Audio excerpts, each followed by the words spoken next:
চলন্ত বাস হঠাৎ করে ব্রেক করায় নিজেকে সামলাতে না পেরে স্যারের মুখেই ভুলবশত খাবলে ধরে ইয়ানুর। কিছু সময়ের জন্য যেন সব স্তব্ধ হয়ে গেছে। বাসের সকলে অবাক দৃষ্টিতে সামনে হয়ে যাওয়া দৃশ্য দেখে চলেছে। ইয়ানুর এখনও একইভাবে আছে। ইয়ানুরের একটা হাত বাসের সিটে বসে থাকা ব্যক্তির মুখে, আরেকটা ঘাড়ে। শুধু ধরে নেই, এক প্রকার খামচে ধরে আছে। ইয়ানুরের ধারালো নখগুলো যেন গেঁথে গেছে। কিছু সময় লোকটার দিকে তাকিয়ে এক ঝটকায় সোজা হয়ে দাঁড়িয়ে যায়। তারপর কিছু না বলে এক প্রকার দৌড়ে নিজের জন্য বরাদ্দকৃত আসনে এসে বসে পড়ে। খুব হাঁপাচ্ছে সে। জীবনে কোনোদিন এমন বিবৃতিকর পরিস্থিতিতে সে পড়েনি। ইচ্ছে করছে মাটি ফাঁক হয়ে যাক আর ইয়ানুর ঢুকে পড়ে সেখানে লুকিয়ে পড়ুক। এর মধ্যে একজন স্যার এসে জিজ্ঞেস করে গেছে ইয়ানুর ঠিক আছে কিনা। কি যে লজ্জা লাগছিল তার। তবুও মুখে জোরপূর্বক হাসি এনে মাথা নাড়িয়ে জানিয়েছিল সে ঠিক আছে। ইয়ানুরের কয়েকজন বান্ধবী ইয়ানুরের চোখের দিকে তাকিয়ে ইশারা করে মিটমিটিয়ে হাসছে। আর কয়েকজন ইয়ানুর আর তাদের নজর কারা স্যার নামক অতিথির দিকে তাকিয়ে কি যেন গুজর গুজর ফুসুর ফুসুর করে চলেছে। ইয়ানুরের হুট করেই খুব কান্না পেলেও খুব নরম মনের সে। তাকে নিয়ে কোনো বাজে কথা হলে সহ্য করতে পারে না সে। তার উপর সে ইন্ট্রোভার্ট। ইয়ানুরের পাশে বসে তার কাঁধে হাত রেখে সান্ত্বনা দেওয়ার চেষ্টা করে চলেছে তার বান্ধবী ইসরাত। যদিও বা তাতে কোনো লাভ হচ্ছে না। ইয়ানুরের চোখের পানি টলমল করছে, যেন একটু ছোঁয়া লাগলেই অঝোর ধারায় ঝরে পড়বে। এইবারই ইয়ানুরদের কলেজ লাইফ শেষ। কিছুদিন পর এইচএসসি পরীক্ষা। তাই ছাত্রছাত্রীদের মন ফ্রেশ করার জন্য ওদের অনুরোধেই শিক্ষা সফরের আয়োজন করেছে কলেজ কর্তৃপক্ষ। যদিও বা ইয়ানুর আসতে চায়নি, তার অনেক পড়া বাকি। পড়া ছাড়া মেয়েটা কিছুই বোঝে না। ইশরাত জোর করে নিয়ে এসেছে। ইয়ানুরের বাবা মাকে ইশরাতই বুঝিয়েছে যেন তাকে আসতে দেয়। ইয়ানুর অবশ্য এই বিষয় নিয়ে বাবা মায়ের সাথে একটা কথাও বলেনি। ওনারা অনেক ভেবেচিন্তে ইয়ানুরকে আসতে দিয়েছে। এভাবে ঘরে বসে বসে সারাদিন বইয়ের ভিতর মুখ ডুবিয়ে রাখলে মেয়েটা না পাগলই হয়ে যায়। কিছুদিন পর ভার্সিটিতে ভর্তি হবে। বাইরের সম্পর্কে তার ধারণা খুব কম। এই জন্য ওনারাই বলে পাঠিয়েছে। ইয়ানুরের স্যার তালহা ইয়ানুরের বাবার পরিচিত। তালহাকে দেখে রাখতে বলেছে। মূলত তালহা আর ইসরাতের ভরসাতেই ইয়ানুরকে পাঠিয়েছে তার বাবা। এই জন্য তালহা এসে জিজ্ঞেস করে গেছে সে ঠিক আছে কিনা।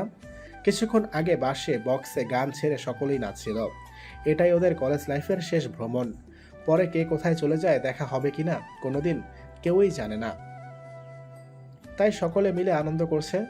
গান শুনে ইসরাতের খুব নাচতে ইচ্ছে করছে, কিন্তু সে ইয়ানুরের জন্য যাচ্ছে না। সবাই এত মজা করছে, অথচ মেয়েটা কানে হেডফোন লাগিয়ে বই নিয়ে এখানেও পড়া লাগিয়ে রেখেছে। বইয়ের দিকে মুখ রেখে ইয়ানুর বলল, তুই গিয়ে নাচতে পারিস শিশু। কিন্তু কোনো কিন্তু না, আমার কোনো সমস্যা হবে না। আর আমাকে নিয়ে তো চিন্তা করতে হবে না, এখানেই তো। ইশরাত খুশি হয়ে ইয়ানুরকে জড়িয়ে ধরে চুমু খেতে গিয়েও ফিরে এলো। কারণ ইয়ানুর ভ্রু কুঁচকে তার দিকে তাকিয়ে আছে। আর সে যে এসব পছন্দ করে না তা মাথা থেকে বেরিয়ে গিয়েছিল ইশরাতের।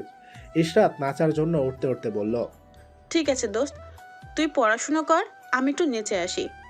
ইয়ানুর মাথা নাড়িয়ে আবার বইয়ের ভিতর ডুব দেয়। যদিও খুব অসুবিধা হচ্ছে এত হই হুল্লোড়ে পড়তে, তবুও কিছু করার নেই তার। এর মধ্যে হুট করে কেউ এসে ইয়ানুরকে টেনে নাচের মধ্যে নিয়ে যায়। ইয়ানুর কিছু বুঝতেই পারল না কি হচ্ছে তার সাথে। সকলেই তাকে নিয়ে প্রায় টানা হ্যাঁচড়া শুরু করে দিয়েছে নাচার জন্য। ইয়ানুর বলে চলেছে তাকে ছাড়ার জন্য। কেউই কানে নিচ্ছে না তার কথা। তার হাত ধরে নাচানাচি শুরু করে দিয়েছে। ভাগ্যিস এই বাসের সব ছাত্রী, নয়তো ইয়ানুর এখানেই জ্ঞান হারাতো। মেয়েটা বলে চলেছে, আমাকে ছাড়ো, তোমরা নাচো, আমাকে ছেড়ে দাও, আমি নাচতে পারি না, আমার এসব ভালো লাগে না, প্লিজ তোমরা আমাকে ছাড়ো। কিন্তু কেউই শুনছে না। এমনিতেই মেয়েটা খুব আস্তে কথা বলে। তাদের কানে হয়তো ইয়ানুরের কথা পৌঁছাতেই পারছে না। তার উপর গানের সাউন্ড। কয়েকজন এর মধ্যে ইয়ানুরের কথা শুনেও পাত্তা দিচ্ছে না। ওদের টানাটানিতে সামনের দিকে চলে যায় ইয়ানুর। এর মধ্যে হুট করে গাড়ি ব্রেক করায় নিজেকে সামলাতে পারেনি ইয়ানুর। সামনে থাকা ব্যক্তির মুখ আর ঘাড়েই ধরে নিয়েছে আচমকা। না ধরলে হয়তো এতক্ষণে রাস্তায় গিয়ে পড়তো বাসের দরজা দিয়ে। ইসরাত ইয়ানুরের মাথায় হাত বুলিয়ে সান্ত্বনা দিয়ে চলেছে। সে পেছনের দিকে ছিল, তাই ইয়ানুরকে নিয়ে এত কিছু হলো বুঝতে পারেনি। নিজের মধ্যে অপরাধবোধ কাজ করছে তার। একটু নাচার জন্য বান্ধবীকে কেমন বিব্রতকর পরিস্থিতিতে পড়তে হলো। কিছু একটা ভেবে ইয়ানুরকে সে প্রশ্ন করে, নূর, তুই তো এখানে বসে পড়ছিলি, তাহলে ওইখানে কি করে গেলি দোস্ত? ইয়ানুর ধীর কণ্ঠে বলে, জানি না, হুট করে কে যেন আমাকে টেনে নিয়ে গেল, বুঝতে পারিনি। থাক, মন খারাপ করিস না কেমন, সব ঠিক আছে। বলেই পাশের সিটে চোখ যায় ইশরাতের। ওইখানে বসে তাদের ক্লাসমেট রীতা দাঁত কেলিয়ে হেসে চলেছে। ইশরাতের আর বুঝতে বাকি নেই এই কাজ কে করেছে। কিছু বলতে নিয়েও চুপ করে গেল ইয়ানুরের কথা ভেবে।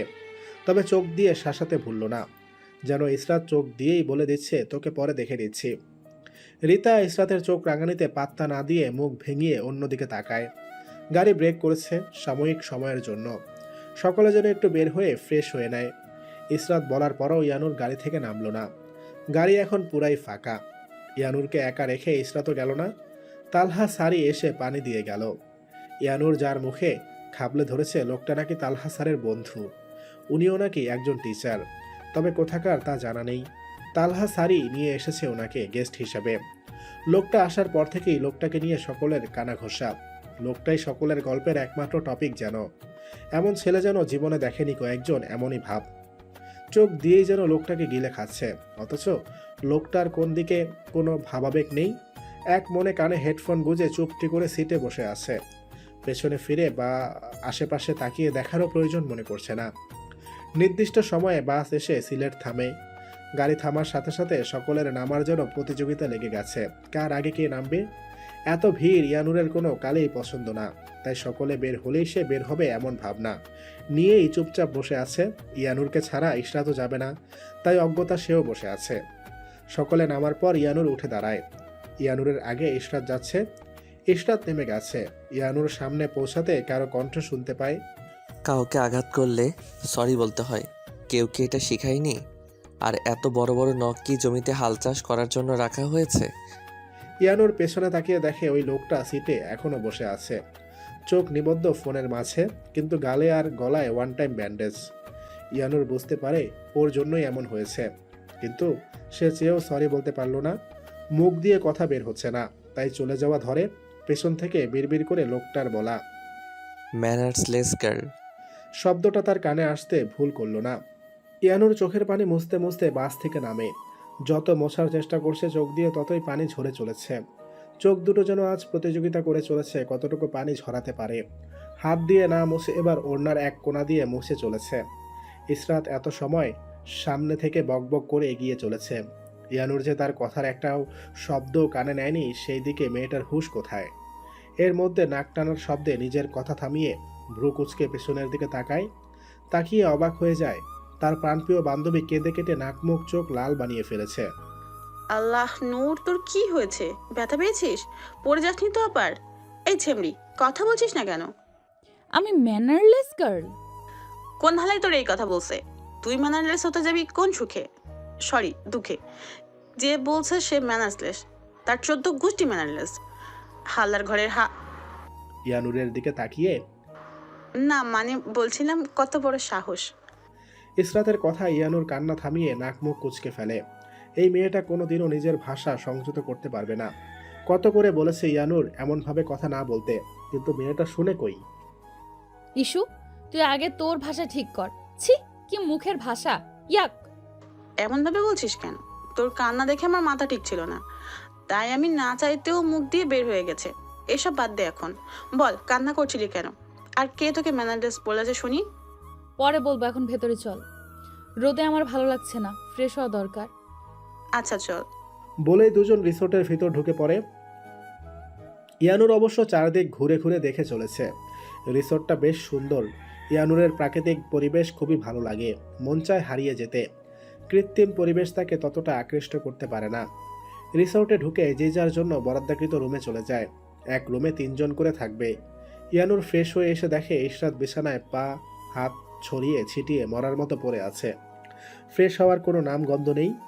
ইয়ানুর গিয়ে ইশরাতকে ডাক দেয়। ইস্যু, ইস্যু, ফ্রেশ হয়ে নে। তোর শরীরে কত জীবাণু এখন জানিস? এইসব নিয়ে তুই বিছানায় শুয়ে আছিস কেন?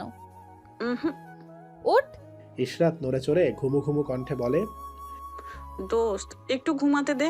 বাসে নেচে হাত পা ব্যথা হয়ে গেছে আমার, তার উপর সেই ভোরে ঘুম থেকে উঠতে হয়েছে। ফ্রেশ হয়ে নে আগে। ইশরাত আর কোনো সাড়াই দেয়নি। ইয়ানুর অজ্ঞতা আর ডাক দেয় না, জানে টেনে হিসড়ে কোনো লাভ নেই। তাই ফোনটা নিজের সাইড ব্যাগ থেকে বের করে বারান্দায় পা বাড়ায়।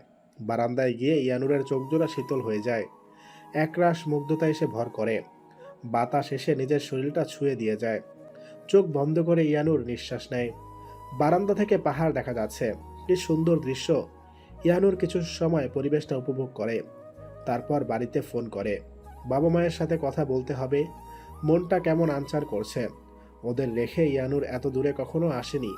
ওপাশ থেকে ফোন রিসিভ করতে ইয়ানুর উৎসাহের সাথে বলে উঠল, আসসালামু আলাইকুম আব্বু। ওয়ালাইকুম আসসালাম আমার আম্মা জান। আম্মাজান ডাকটা শুনে ইয়ানুর চোখ বন্ধ করে ফেলে। এই ডাকটা শুনলে তার প্রাণ জুড়িয়ে যায়। পৌঁছে গেছেন আম্মা জান? হ্যাঁ আব্বু, মাত্র এসে পৌঁছেছি। সে কি কথা আম্মা জান, আগে ফ্রেশ হয়ে রেস্ট নেবেন, তা না হয় করে। ফ্রেশ হয়েছে আব্বু, ফ্রেশ হয়েই তোমাকে কল করেছি। আর তোমাদের না জানিয়ে আমি কি শান্তিতে রেস্ট নিতে পারতাম? তোমাদেরও তো টেনশন হচ্ছিল। এবার গিয়ে রেস্ট নিন, এখন পড়াশোনা করার দরকার নেই। ঠিক সময়ে খেয়ে নেবেন আর সাবধানে থাকবেন। আব্বু। কোথায় আম্মু?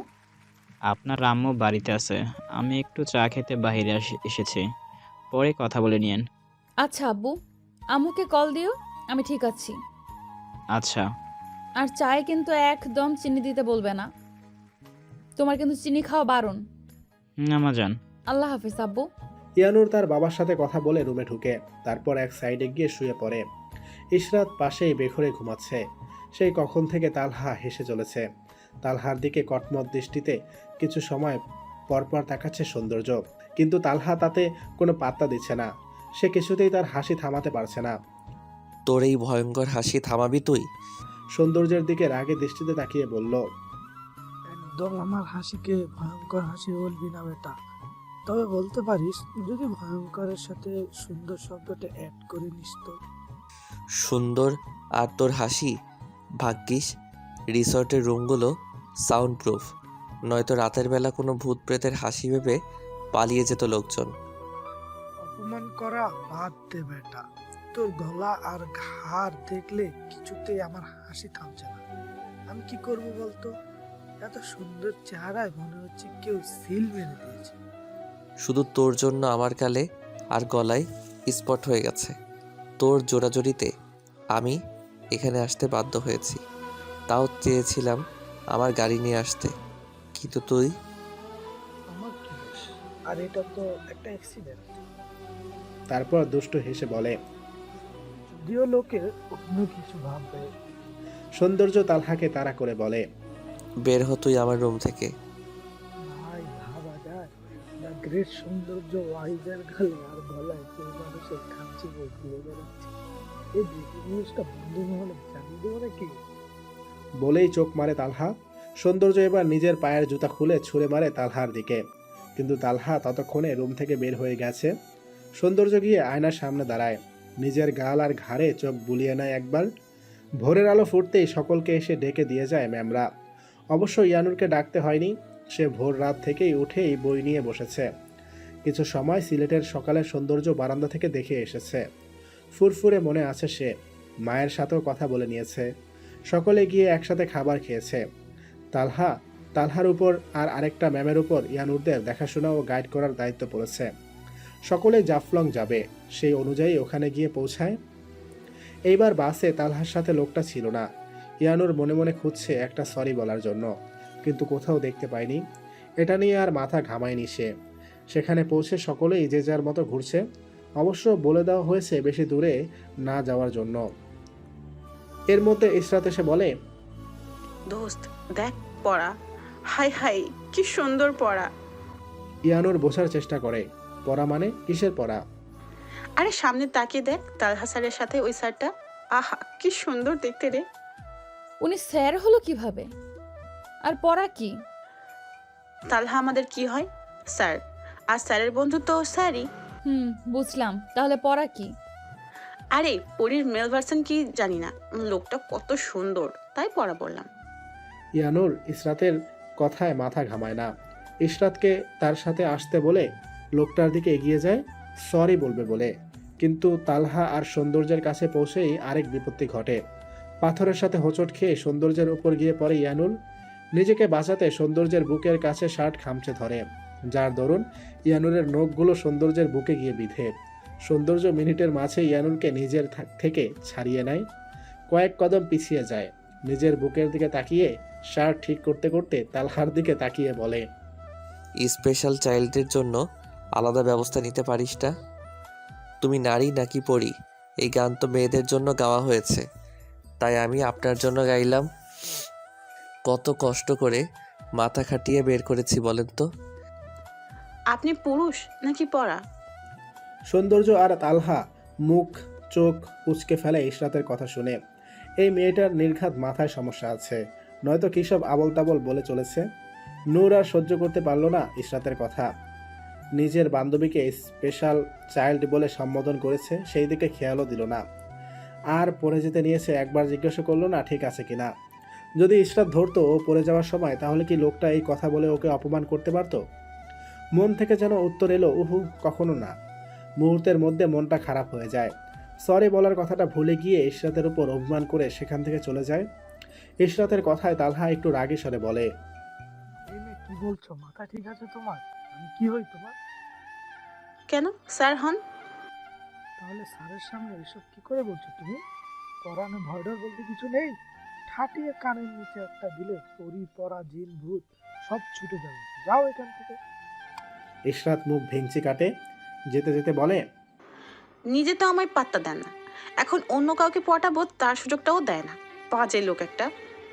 আরও নানান কথা বলতে বলতে সেখান থেকে চলে যায়। সৌন্দর্য তালহার দিকে তাকিয়ে বলে, কিরে বেটা, তোর পাখি দেখে অন্য ডালে বাসা বাঁধতে চায়। সবাই থাকতে নিজের খাঁচায় বন্দি করে ফেল, নয়তো উড়ে গিয়ে অন্যের খাঁচায় বন্দি হবে। আর তুই তখন বসে বসে আঙ্গুল চুষবি। ছি, সৌন্দর্য এসব কি বলছিস তুই? ও আমার ছাত্রী। ছাত্রী আর স্যারের সম্পর্কটা তুই তো জানিস। আর কিছু তালহা বলার আগেই সৌন্দর্য থামিয়ে দেয়।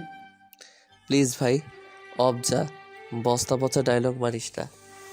আচ্ছা মারলাম না, যা তুই এটা বল। তোরকে স্পেশাল চাইল্ড বললি কেন? যে যেটা তাকে সেটা বলবো না। কোন দিক দিয়ে ওরে তোর স্পেশাল চাইল্ড মনে হয় বলতো?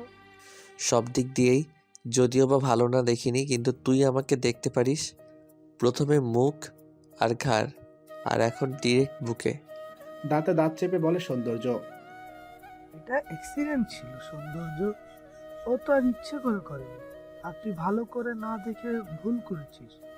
বাদ দিলাম সেসব কথা।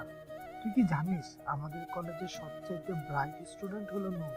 এবার আমি শিওর দিয়ে বলতে পারি রেকর্ড করবে সে। আর রেজাল্টের রেকর্ডটা ভাঙবে। ভাবছিলাম তুই মনে হয় একটা পড়াকু এলিয়েন যে সব সময় বইয়ের ভিতর মুখ লুকিয়ে থাকতো, কিন্তু না ভাই, তোর মতো আরেকটা সন্ধান পেয়েছি। আর এমন করে বলিস না, মেয়েটা অনেক সহজ সরল ও নরম মনের মানুষ। তারপর বিড়বিড় করে বলে, নূর একা একা ঘুরে চলেছে। পেছন থেকে ইশরাত কখন থেকে সরি বলে চলেছে তাকে পাত্তাই দিচ্ছে না। দোস্ত, তুই রেগে আছিস কেন বলতো? ইয়ানুর আশেপাশে চোখ বোলাতে বোলাতে বলে, আমি কি একবারও বলেছি আমি রেগে আছি? তোর বলতে হবে কেন? আমি এমনিতেই বুঝতে পারি। বল না দোস্ত। আমি ওই গম্ভীর মুখ লোকটাকে সরি বলতে গিয়েছিলাম গাড়িতে হয়ে যাওয়া এই ঘটনার জন্য, কিন্তু সরি বলতে গিয়ে আরেক বিপত্তি ঘটিয়ে ফেললাম। আমার ইচ্ছে করছে আমার হাতগুলোকে একটা কঠোর শাস্তি দিতে। এতে তোর তো কোনো দোষ দেখছি না, পরে সরি বলে দিস। লোকটা আমাকে খারাপ ভাববে ইস্যু। ওই সময় বাসে ম্যানারলেস বলেছে, আর তখন স্পেশাল চাইল্ড বলে মুখটাকে ছোট করে করুণ দৃষ্টিতে তাকায় ইশরাতের দিকে। আমি এখন লোকটার সামনে গিয়ে সরি বলতে পারবো না। কেন? দেখিস না, লোকটার কাছে গেলেই কি সব কাণ্ড ঘটে। জীবনে যেগুলো হয়নি সেগুলোও হয়। এত মন খারাপ করিস না দোস্ত, আমি একটা বুদ্ধি দেই। কি? কিন্তু কোনো শয়তানি বুদ্ধি দিবি না, আগেই বলে দিচ্ছি। আরে আগে শোন আমার কথা, না শুনেই কেন তুই কমপ্লিমেন্ট দিচ্ছিস? আচ্ছা বল শুনি। ওই পাকা তালের কাছে বলে দে, ওই বেটা গিয়ে বলে দিব, সিম্পল। ছি ইস্যু, উনি তোর স্যার হয়, এমনিতেই তুই লোকটাকে প্রচুর জ্বালাস। তার উপর ওনার সুন্দর নামটাকে কেন বিকৃত করছিস? আরে রাখ, উনি তো আর শুনতে পাচ্ছে না। এসব রেখে এবার বল আইডিয়াটা কেমন দিলাম? মন্দ বলিস না। আমি তাহলে না মানে স্যারকে বলে দিব আমার সরিটা যেন ওই লোকটাকে দিয়ে দেয়। এই প্রথম তুই একটা ভালো আইডিয়া দিলি। আমি সব সময় তোকে ভালো আইডিয়া দেই, তুই আমার গুরুত্ব বুঝিস না।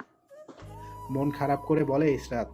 নূর কিছু বলতে নিবে তার আগেই ওদের সামনে রিতা আর তার সঙ্গী সাথীরা ওদের সামনে এসে দাঁড়ায়। কিরে সুন্দরী রমণীরা, কে নিয়ে আলাপ চলছে শুনি? ইশরাত একটু সামনে এগিয়ে এসে বলে, তোকে বলবো কেন? আর অবশেষে স্বীকার করলি আমরা সুন্দরী। এবার না হয় নিজের অহংকারটা একটু কমিয়ে করিস, ঠিক আছে? তোর মুখটা একটু বেশি চলছে ইশরাত। কি করব বল রিতা, কিছু কিছু মানুষকে দেখলে আমার মুখটা কন্ট্রোল হারা হয়ে যায়। তা সারাদিনই তো দুইটা তালহাসানের পিছনে পড়ে থাকিস, এখন নতুন জনকে দেখে যেমন আরেকটু বেশি আধিক্যতা করছিস। ভুলেও নজর দিবি না, সৌন্দর্য শাড়ির উপর আমার নজর পড়েছে, সো তাকালেও দুলাভাই নজরে তাকাবি, বুঝলি? রিতা কথাটি বলে ইশরাত কিছু বলতে নিবে তার আগেই নূর ইশরাতের হাত আঁকড়ে ধরে। মাথা নাড়িয়ে ইশারায় কিছু না বলতে বলে। এসব ঝামেলা নূরের একদম ভালো লাগে না। তার উপর রিতা যা মেয়ে, কি না কি বলে বা করে বসে। দুজনেই অন্যদিকে চলে যায়। সৌন্দর্য ঘুরে ঘুরে সব কিছুর ছবি আর ভিডিও করছে। যদিও বা এসব তার কাছে নতুন কিছু না, অনেকবার এসেছে, কিন্তু বাড়িতে তো একজন আছে না, আসতে পেরে অর্ডার দিয়ে দিয়েছে সব কিছু যেন ভিডিও করে সেন্ড করে। ইশরাত একের পর এক সেলফি ক্লিক করে চলেছে। মাঝে মাঝে ইয়ানুরকেও ডাকছে আসার জন্য, একসাথে তুলবে। নূর একটা তুলেই সরে গেছে, চারিপাশটা ঘুরে ঘুরে দেখে উপভোগ করছে। মাঝে মাঝে নিজের সাইড ব্যাগটা থেকে মিনি ডায়েরিটা বের করে কি যেন লিখছে। এই নূর, আয় না দোস্ত, এখানে পেছনের ভিউটা অনেক সুন্দর, দেখ সেলফি সুন্দর আসছে। কিছুটা জোরেই বলে ইশরাত। তুই তোল তোর সেলফি, আমি এমনিতেই উপভোগ করছি। এসবের চক্করে আসল জিনিস মিস করছিস তুই। এইসব স্মৃতি মোবাইলে না রেখে নিজের মনে গেঁথে রাখ। যখন মন খারাপ হবে চোখের সামনে ভেসে উঠবে। কৃত্রিমত্তা ছেড়ে নিজের চোখ আর মন জুড়িয়ে নে। সৌন্দর্য পাশেই ছিল, কথাগুলো শুনতে পায়। নিজের ফোনটা কি যেন ভেবে পকেটে ঢুকিয়ে অন্যদিকে চলে যায়। ঘোরাঘুরি করে সকলেই রিসর্টে ফিরে এসেছে। আগামীকাল তারা রওনা দিবে। সকলেই খাবার খেয়ে যে যার রুমে বিশ্রাম নিচ্ছে। তালহা সৌন্দর্যের রুমে এসেছে, সকলের সাথে গ্রুপ কলে কথা বলবে। সৌন্দর্য ফোনের কাছে নিজের মুখটা নিতেই তার এক বন্ধু বলে ওঠে, কিরে, চাঁদের গায়ে কলঙ্ক লাগিয়েছে কে? রোহানের কথায় সকলেই ভালো করে সৌন্দর্যের উপর দৃষ্টি নিবদ্ধ করে। এবার সকলেই বলে ওঠে, তাই তো, এই সৌন্দর্য তুই লুকিয়ে চুরিয়ে কি করেছিস আমাদের বল বলছি। লক্ষণ তো ভালো মনে হচ্ছে না মামা।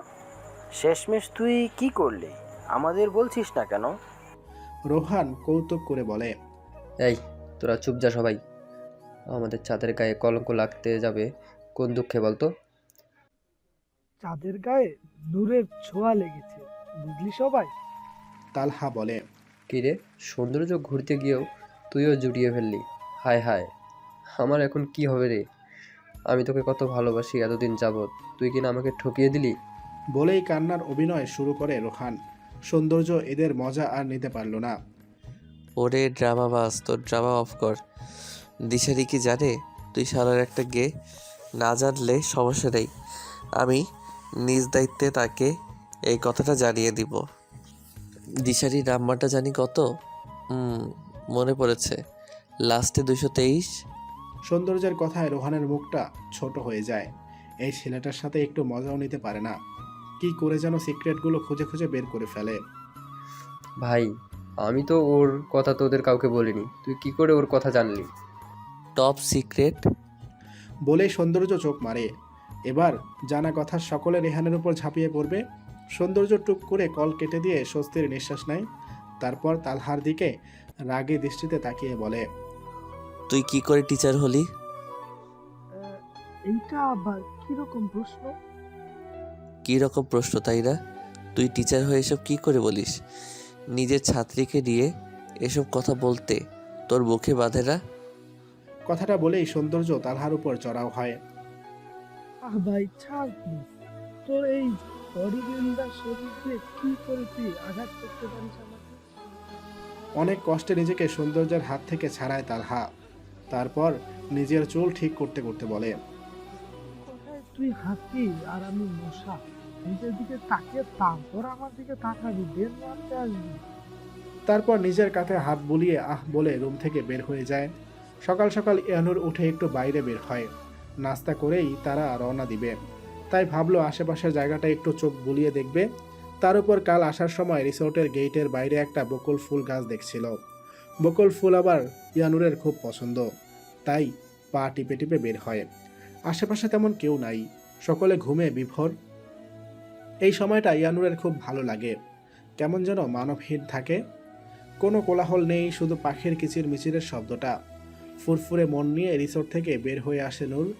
চারদিকে একবার দৃষ্টি বুলিয়ে গাছের নিচে চলে যায়। তেমন একটা ফুল পড়েনি, তাও নূর খুশি মনে বসে কুড়াতে থাকে। নিচু স্বরে গুনগুন করে গান ধরে। বকুলের মালা শুকাবে, রেখে দেব তার সুরভি, দিন গিয়ে রাত লুকাবে, মুছো না কো আমারি। বাকিটুকু শেষও করতে পারেনি নূর। উপর থেকে যেন ফুলের বৃষ্টি এসে ওর ওপর পড়েছে। নূর ফুল কোরানো বাদ দিয়ে ওপরের দিকে তাকিয়ে চোখ বন্ধ করে নেয়। ওর মুখের উপরও পড়ছে কি সুন্দর গ্রান বের হয়েছে। হুট করে এত ফুল পড়ার কারণটা বুঝতে পারল না নূর।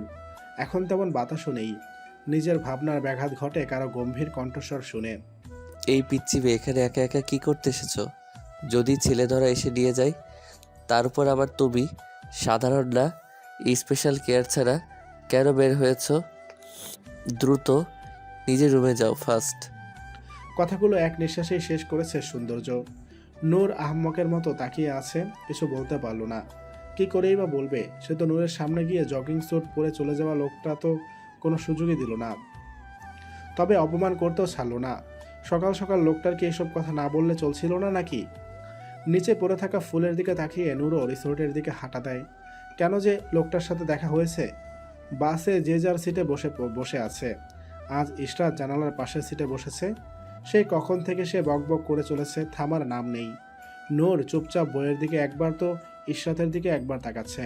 মেয়েটার বকবকানি তো কিছুতেই মন বসাতে পারছে না সে। কথা বলতে বলতে এক পর্যায়ে বিষম লেগে যায় ইশরাতের। পানির বোতল ঘাসের উপরে ব্যাগে নিয়েছিল। নূর উঠে তাড়াতাড়ি ব্যাগটা নিচে নামায়। চেন খুলে পানির বোতল নিয়ে ব্যাগের ভিতর কিছু একটা দেখে ভ্রু কুঁচকায়। পানির বোতল নিজের হাতে নিতেই ইশরাত তড়িঘড়ি করে পানি খায়। নূর ব্যাগ থেকে জিনিসটা হাতে নিয়ে ইশরাতের সামনে বাড়িয়ে ধরে। ইশরাত পানির বোতল রেখে তাড়াতাড়ি জিনিসটা নিজের কাছে নিয়ে নেয়। নূর একইভাবে ইশরাতের দিকে তাকিয়ে আছে। ইশরাত নূরের দিকে তাকিয়ে হাসার চেষ্টা করে বলে, কি হয়েছে দোস্ত? তো তুই এমন করে তাকিয়েছিস কেন? এটা কি? কেন চিনিস না তুই? আজব, এটা একটা মেস। সেটা আমিও জানি, কিন্তু এটা এখানে কি করছে সেটাই জিজ্ঞেস করছি। বাই এনি চান্স তুই? না না বোন, ভুলেও ওসব কিছু ভাবিস না। আমি সিগারেট খাওয়ার জন্য নেইনি। আসলে হয়েছে কি, আমার না খুব ভূত প্রেতের ভয় লাগে দোস্ত, তাই নিয়ে রেখেছি। বিশ্বাস কর আমায়। ঠোঁট উল্টে বলে ইশরাত। ইশরাতের এসব কথা শুনে ইয়ানুর কি বলবে ভেবে পায় না। ভূত প্রেতের ভয়ের জন্য কিনা মেচ কিনে নিয়েছে, এটাও তাকে শুনতে হলো। নূর নিজের সিটে বসে ইশরাতের কপালে হাত রেখে বলে, ইস্যু বোন আমার, তোর মাথা এতদিন অর্ধেক নষ্ট ছিল, এখন মনে হচ্ছে পুরোটাই নষ্ট হয়ে গেছে। লোকে এইসব শুনলে হাসবে। এতদিন দেখলাম প্রেগনেন্ট মহিলারা ম্যাচ নিয়ে ঘোরে, কিন্তু এই প্রথম তোকে এইসব করতে দেখলাম। ইশরাত মিনমিনিয়ে বলে। চুপ যা দোস্ত, কাউকে এসব বলিস না। এর মধ্যে হুট করে বাস অফ করে। ওরা এতে মাথা ঘামায়নি। নূরেরও পানি পিপাসা পেয়েছে, তাই বোতলটা হাতে নেয়। সৌন্দর্য নিজের গাড়ি আনিয়েছিল যাওয়ার জন্য, কিন্তু হুট করে গাড়িটা খারাপ হয়ে যায়। এতে ওর বেশ মেজাজ চটে আছে। তালহাকে বলে বাস থামিয়ে আবার উঠে বাসে, কিন্তু সামনের সিটগুলো বুকিং। তালহা চেয়েছিল সামনে জায়গা করে দিতে, কিন্তু সৌন্দর্য জানায় তার দরকার নেই, সে পেছনেই বসবে। বাসে উঠে পেছনে যেতে গিয়ে টের পায় জুতার ফিতা খুলে গেছে। বসে সেটাই লাগায়, কিন্তু হুট করে উঠতে গিয়ে থমকে যায় সে। নূর মুখে পানি নিয়ে পাশে তাকিয়ে দেখে লোকটা নিচে বসে আছে। বাসে দেখেনি আগে, তাই হুট করে দেখে নিজে কি করে ফেললো বুঝতে পারেনি। নূরের মুখের সব পানি ছিটকে পাশে থাকা সৌন্দর্যের উপর গিয়ে পড়ে। ইয়ানুর স্তব্ধ হয়ে গেছে, ইচ্ছা করছে অজ্ঞান হয়ে যেতে। মনে মনে খুব করে চাচ্ছে যেন সে এখনই জ্ঞান হারায় আর এই বাজে পরিস্থিতি থেকে রক্ষা পায়, কিন্তু যখন যেটা খুব করে চাওয়া হয় সেটা পাওয়া যায় না। ইয়ানুরের খুব করে চাওয়া ইচ্ছাটাও পূরণ হলো না। সৌন্দর্য সোজা হয়ে দাঁড়িয়ে নূরের দিকে একবার তাকায়, তারপর নিজের হাত দিয়ে ব্লেজার ঝাড়তে থাকে। হাত ঝাড়তে ঝাড়তে সৌন্দর্যের হাতটা ইয়ানুরের সামনে আসে, যার দরুন ইয়ানুরের হুঁশ আসে। তড়িঘড়ি করে বোতলটা ইশরাতের হাতে ধরিয়ে দেয়, তারপর নিজে এগিয়ে এসে ঝেড়ে দিতে নিয়েও কি মনে করে হাত গুটিয়ে নেয়। তারপর সরি সরি বলতে থাকে, চোখের পানিগুলো টলমল করছে, একটু ছোঁয়া লাগার অপেক্ষায়। তারপর গালগুলো ভাসিয়ে দিবে করুণ স্বরে, শুধু একের পর এক সরি বলে চলেছে।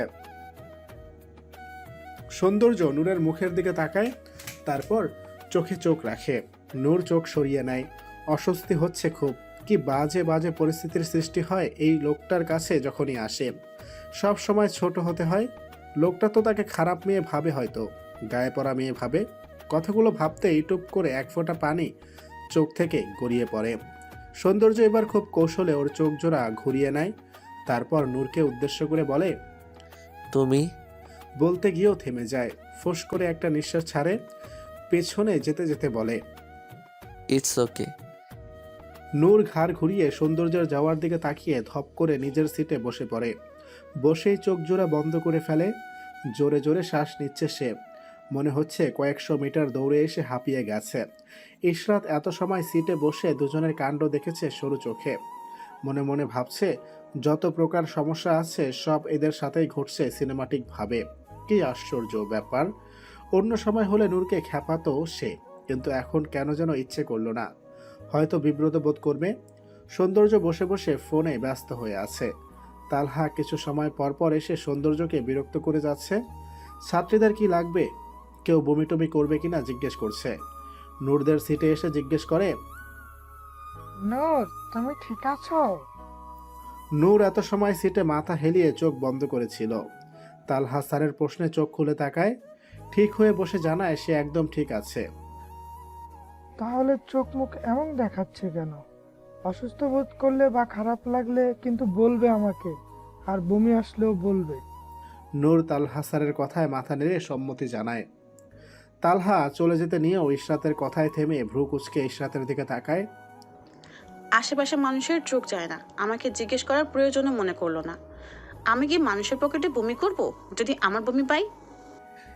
ইশরাতের কথায় নূর চোখ বড় বড় করে তাকিয়ে হাতে চিমটি কাটে চুপ হওয়ার জন্য, কিন্তু মেয়েটা শোনে কই। এই মেয়ে, কি বললে তুমি? আমার সাহস দেখছি দিন দিন বেড়েই চলেছে। তুমি জানো তুমি কার সাথে কথা বলছো? তালহা স্যারের সাথে। আমার নামের শেষে কি উচ্চারণ করলে আবার করো, জোরে করবে। স্যার, বেয়াদব মেয়ে, স্যারদের সাথে এভাবে কেউ কথা বলে? আজকে তোমার বেয়াদবি ছোটাবো। মনে ভয় ডর তো নেই তোমার, না? Sorry sir. চুপ করো তুমি, উঠে দাঁড়াও। স্যার প্লিজ আমাকে বাস থেকে নামিয়ে দিবেন না। আমি তো এই দিকের কিছুই চিনি না, যদি হারিয়ে যাই। তোমাকে আমি কি বলেছি? কথা শুনছো না কেন তুমি? উঠে দাঁড়াও। বলেই এক ধমক মারে তালহা ইশরাতকে। ইশরাত তাড়াতাড়ি করে উঠে দাঁড়ায়। করুণ চোখে নূরের দিকে তাকিয়ে চোখের ইশারায় বোঝায় আজকের মতো এই ব্যাটার হাত থেকে বাঁচিয়ে দেবন। আজ এত ক্ষেপে কেন গেল বুঝলাম না। নূর চুপচাপ বসে আছে। তালহা ইশরাতকে বলে, কানে ধরে দাঁড়িয়ে থাকবে বাসের মধ্যে। স্যার আর হবে না। কি বলেছি আমি, তুমি শোনোনি? স্যার বেশি কথা বললে এক পায়ে দাঁড় করিয়ে রাখবো, তখন ভালো লাগবে? যদি বাস ব্রেক করে হুট করে আর আমি পড়ে গিয়ে নাক মুখ ফেটে যাই তখন? ওইসব কথা তোমার আগে মাথায় রাখা উচিত ছিল। এখন শাস্তি ভোগ করো। বলেই তালহা সামনের দিকে চলে যায়। মুখে তার মিটমিটে হাসি। ইশরাত অসহায়ের মতো কানে ধরে দাঁড়িয়ে আছে। পৃথিবীতে সেই একমাত্র ব্যক্তি যে কিনা পিকনিকে এসেও শাস্তি পায়, তাও আবার বাসের মধ্যে। দেখে নিবে সে এই স্যারকে। কথাটা মনে মনে আউড়িয়ে মুখ বাঁকায়।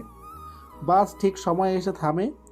সকলের গার্জিয়ানরা এসে আগে থেকেই দাঁড়িয়ে আছে নেওয়ার জন্য। ইশরাত আর নূর নেমে আসে বাস থেকে। এদিক ওদিক তাকিয়ে নূর তার বাবাকে খোঁজার চেষ্টা করে। কিছু দূরেই দেখতে পায় কাঁধের ব্যাগ ইশরাতের হাতে ধরিয়ে দিয়ে এক দৌড়ে চলে যায় নিজের বাবার কাছে। আব্বু বলেই জড়িয়ে ধরে। মনে হচ্ছে কত জনম পর দেখা হলো তাদের। ইশরাতও এগিয়ে আসে। নূরের বাবা এতক্ষণ নিজের মেয়ের মাথায় হাত বুলিয়ে দিচ্ছিল। ইশরাত পাশে এসে দাঁড়াতেই ইশরাতের মাথায় হাত বুলিয়ে দেয়। কেমন আছো আমারা? ভালো আঙ্কেল। ইশরাত উত্তর দেয়। নূর চুপচাপ দাঁড়িয়ে থাকে। এর মধ্যে সকল ছাত্রীকে তালহা আর অন্যান্য শিক্ষকরা বুঝিয়ে দিচ্ছে। নূরের বাবা দাঁড়িয়ে আছে তালহার সাথে কথা বলার জন্য। তালহা এগিয়ে আসতে আসতে বলে, সরি আঙ্কেল, আপনাকে অপেক্ষা করানোর জন্য। ব্যাপার না বেটা, সব কিছুর আগে নিজের দায়িত্ব। আমি তোমার উপর খুব খুশি। আরও কিছু কথা বলে নূর আর ইসরাতকে নিয়ে চলে আসে নূরের বাবা। ইসরাত নূরদের সাথেই যাবে। নূরদের বাড়ির কিছু পরেই ইসরাতদের বাড়ি। তাই আর ইসরাতের বাবা আসেনি নেওয়ার জন্য। সৌন্দর্য এতক্ষণ বাসেই ছিল, নামেনি। তালহার সাথে যাবে। তালহা গাড়ি নিয়ে আসেনি, তাই সৌন্দর্যের সাথে যাবে। সৌন্দর্য আগেই ড্রাইভারকে গাড়ি নিয়ে আসতে ফোন দিয়েছে, তাই আর বের হয়নি, বাসেই বসেছিল। এতক্ষণ জানালার পাশে বসে সবই লক্ষ্য করেছে। এবার উঠে দাঁড়িয়ে নেমে আসে। তালহারও সব কাজ শেষ। ড্রাইভার গাড়ি নিয়ে আসতেই সৌন্দর্য চাবি নিয়ে নেয়। তারপর নিজে গিয়ে ড্রাইভিং সিটে গিয়ে বসে। ড্রাইভার পেছনে গিয়ে বসে। তালহা হেলতে দুলতে দুলতে এসে সৌন্দর্যের পাশের সিটে বসে পড়ে। সিটে বসেই নিজেকে হেলিয়ে দেয়। একটা দীর্ঘশ্বাস ছেড়ে বলে, কেমনে পারিস ভাই? এত এনার্জি কি করে পাস? অবশ্য তুই তো কোনো পরিশ্রমই করিসনি। সৌন্দর্য কথার উত্তর না দিয়ে গাড়ি চালাতে থাকে। তালহার বাড়ির সামনে এসে তালহাকে নামিয়ে দেয়। অবশ্য তালহা বলেছে ওদের বাড়িতে যাওয়ার জন্য, সৌন্দর্য না করে দেয়। নিজের বাড়িতে এসে গাড়ি থেকে নেমে পড়ে। হাতে আঙুলে চাবিটা নাচাতে নাচাতে, শেষ বাজাতে বাজাতে মেন দরজা দিয়ে বাড়ির কলিং বেল বাজায়। কিছুক্ষণ পর এসে একজন দরজা খুলে দেয়। সৌন্দর্য ভিতরে ঢুকে পড়ে। পেছন থেকে একজন হ্যান্ডস আপ বলে। সৌন্দর্য থমকে যায়। তারপর নিজের হাত উপরে তুলে পিছনে তাকায়।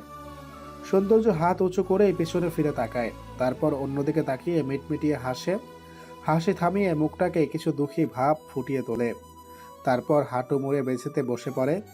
সৌন্দর্যের দিকে 7 বছরের এক বাচ্চা রাগী দৃষ্টিতে তাকিয়ে আছে। কোমরে হাত দিয়ে রাগে ফুঁসছে। কি হয়েছে মাম? আপনি কি কিছু হতে বাকি রেখেছেন মিস্টার ওয়াহিদ? এইভাবে কথা বললে আমার ভয় লাগে তো।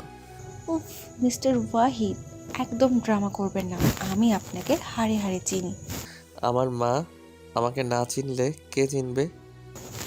দিন দিন সেই মায়ের অবাধ্য সন্তান হয়ে যাচ্ছেন। মোটেও না, আমি আমার মায়ের বাধ্য সন্তান।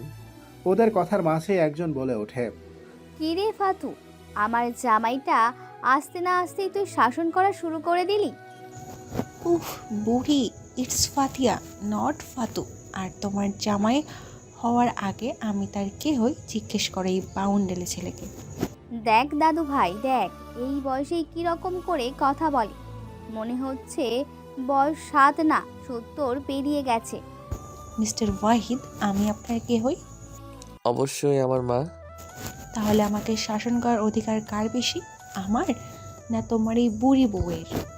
সবার আগে মা। ফাতিহা সৌন্দর্যের কথা শুনে খুশি হয়ে যায়।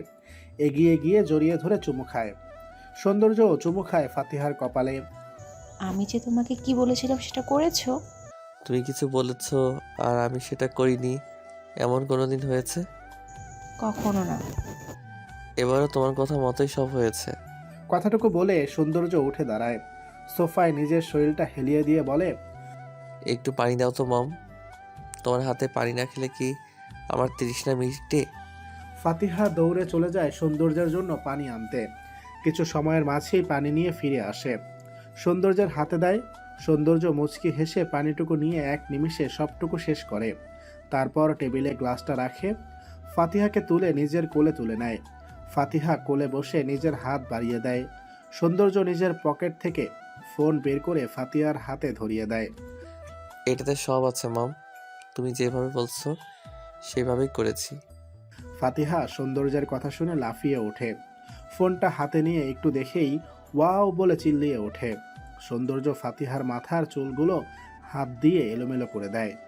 অন্য সময় হলে ফাতিহা রেগে যেত, কিন্তু এখন একটুও রাগ করলো না। উল্টো মুচকি হেসে ফোনটা হাতে নিয়ে উপরে চলে যেতে থাকে। সৌন্দর্য ফাতিহার যাওয়ার দিকে তাকিয়ে একটু জোরে বলে, মাম, আর যা যা বলেছো সব এনেছি, গাড়িতে আছে, তোমার রুমে পৌঁছে যাবে। ফাতিহা সৌন্দর্যের কথায় দৌড় থামিয়ে সৌন্দর্যের দিকে তাকায়। তারপর হাত দিয়ে ফ্লাইং কিস ছুঁড়ে মারে, তারপর নিজের রুমে চলে যায়। দেখছিস দাদু ভাই, এই বয়সে কি সব কাণ্ড ঘটায়। বাদ দাও দাদি, আজকালকের বাচ্চারা একটু বেশি আপডেট। তবে খারাপ সঙ্গের সাথে যেন না মিশে সেই দিকে খেয়াল রাখলেই হলো। যা দাদু ভাই, গিয়ে ফ্রেশ হয়ে নে। যাচ্ছি, কিন্তু বাড়ির সবাই কোথায়? এই সময় কেউ বাড়িতে থাকে? যে যার কাজে নিয়ে আছে। আমি তো একাই থাকি। ফাতি আজ স্কুলে যায়নি, তুই আসবি বলে। আচ্ছা দাদি, আমি রুমে যাচ্ছি। যা গিয়ে রেস্ট নে। এক কাপ কফি পাঠিয়ে দিও। এখনই দিচ্ছি। নূর বাড়িতে আসার সাথে সাথে তার ছোট বোন তুর গল্প জুড়ে দিয়েছে। সেখানে কি কি করলো, কি কি দেখলো সব। তুরেরও খুব ইচ্ছে ছিল বোনের সাথে যাওয়ার, কিন্তু তার একটা এক্সাম হওয়ায় যেতে পারেনি। অবশ্য এক্সাম কোনো ব্যাপার না, সে এক্সাম ফেলে ঠিকই চলে যেত, কিন্তু বাবার ভয়ে যেতে পারেনি। নূরের উল্টো হচ্ছে তুর। নূর যেমন কম কথা বলে, তুর তেমনি বেশি কথা বলে। নূর যেমন পড়াশোনায় ভালো, তুর তেমন টেনে টুনে পাশ করা ছাত্রী। সেই কখন থেকে জানতে চাচ্ছে কি দেখেছে, কি কি খেয়েছে, কেমন আনন্দ করেছে। অবশ্য ঠিক জানেই তার বোন কি বোরিং। ঘুরতে গিয়েও যে বইয়ে মুখ ঢুকিয়েছিল। কি হলো, কিছু বলছিস না কেন আপু? নূর চুপ করে বসে আছে, মাথাটা খুব ধরেছে, শরীরও কেমন জানি ম্যাচ ম্যাচ করছে। জ্বর আসবে আসবে বলে মনে হয়। কি হলো, চুপ করে আসিস কেন আপু? তোর এত জোরে কথা বলবি না তুই আমার সামনে। আর কি বলবো তোকে? সিলেটে কি দেখতে যায় মানুষ? পাহাড়, ঝর্ণা, চা বাগান, এইসবই তো। হইছে, তোর বর্ণনা দিতে হবে না, ফোন দে, পিক দেখবো আমি। আমার ফোনে পিক নাই, তুই কোথা থেকে দেখবি? মানিটা কি আপু? পিকও তুলিস নি? ধ্যাৎ। না, তুই জানিস আমার এসব ভালো লাগে না। তারপরও কেন জিজ্ঞেস করছিস বলতো? তোকে আমার জিজ্ঞেস করাটাই ভুল হয়েছে, মাফ কর বোন আমার। আমি ইস্যু আপুর থেকে জেনে নেব। বোরিং একটা মেয়ে তুই। তোর উপর আমার মাঝে মাঝে যে রাগ হয় না, আমি বুঝে পাই না ইস্যু আপুর মতন মেয়ে তোর সাথে কি করে থাকে। যে তোকে বিয়ে করবে তার জন্য আমার আফসোস হচ্ছে। কথাগুলো বলে তুর বের হয়ে যায়। তুর যেতেই নূর বিছানায় শরীরটা হেলিয়ে দেয়। চোখ আপনা আপনি বন্ধ হয়ে যাচ্ছে। ইশরাত আননোন নাম্বার থেকে তালহাকে দুটো মিস কল দেয়। তারপর মোবাইলের দিকে তাকিয়ে মিটমিটিয়ে হাসতে থাকে। কানে ধরে তাকে দাঁড় করিয়ে রাখা, তাই না? আজ মজা বোঝাবে।